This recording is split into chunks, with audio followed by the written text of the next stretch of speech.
সম্মানিত অতিথিবৃন্দ, আপনারা জানেন দীর্ঘ 17 বছর ধরে স্বৈরাচার সরকার আমাদেরকে একটা মিটিং মিছিল করতে দেয় না। আপনারা জানেন টেকনাফ থেকে তেঁতুলিয়া, রূপসা থেকে বাদুরিয়া সবাই বলে খালেদা জিয়া, সবাই বলে তারেক জিয়া, সবাই বলে খালেদা জিয়া। টেকনাফ থেকে তেঁতুলিয়া, রূপসা থেকে পাতুলিয়া সবাই বলে খালেদা জিয়া, সবাই বলে তারেক জিয়া।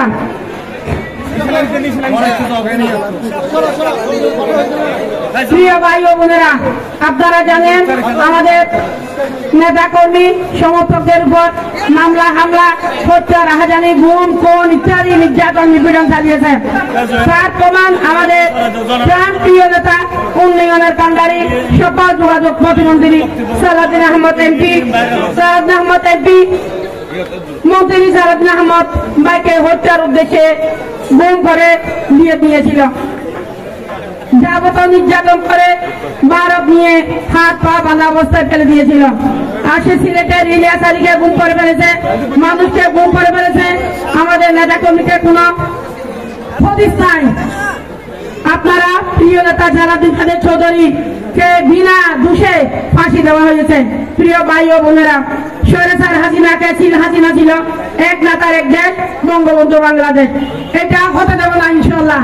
এখন হবে এক নেতার এক দেশ, খালেদা জিয়ার বাংলাদেশ, এক নেতার এক দেশ, সালাউদ্দিন ভাইয়ের বাংলাদেশ। প্রিয় বন্ধুরা, এই সরকার শেখ হাসিনা সরকার একবার জনগণের মনে নির্বাচিত সরকার ছিল না। দিনের ভোট রাতে নিয়েছিল, ভোট নিয়েছিল প্রশাসন, দেখতেছিল জনগণ। এই হলো শেখ হাসিনার অবস্থা।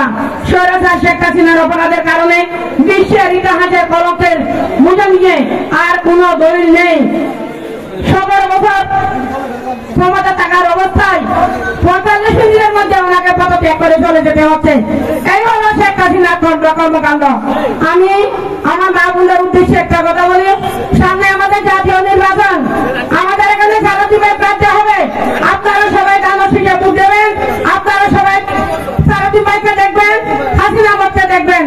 আমি সময় সংক্ষিপ্তের কারণে আমি আমার বক্তব্য এখানে শেষ করছি। সালাউদ্দিন ভাই জিন্দাবাদ, তারেক জিয়া জিন্দাবাদ, খালেদা জিয়া জিন্দাবাদ।